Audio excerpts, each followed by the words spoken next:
Hey, this is Shawn Barnes. In 2011, I purchased Care Patrol and introduced the state of Alabama to the referral and placement agency when I began operating it.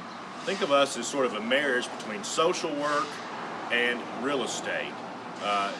Let's talk about the cost of care and how we pay for care.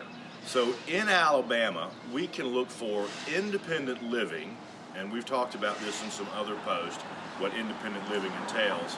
Independent living can be had for as little as around $1,380 per month, but that's really very much on the low end. The average is really more in line with the national average, around $2,600 to $2,800 per month cash, and it can range up above that into $3,800, $4,200, $4,400 a month. Really, when we think about it, each level of care that I'll mention jumps us in cost about $1,000 per level.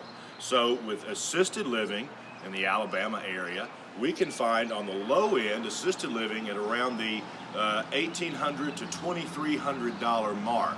Now again, that's very much on the low end.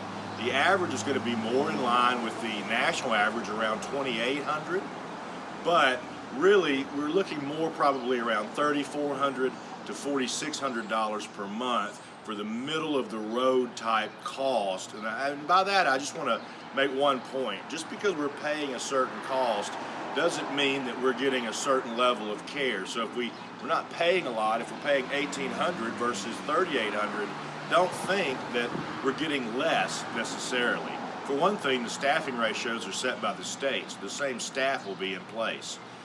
Lastly, let me talk about specialty care assisted living. Again, about $1,000 jump. So we're looking at $4,600 on the low end on a monthly rate, again to about $72 or $78.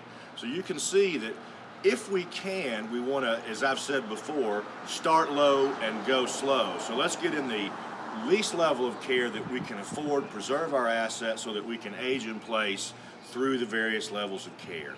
I know this has been a lot of information to absorb. I hope it helps. In the meantime, stay well and be safe.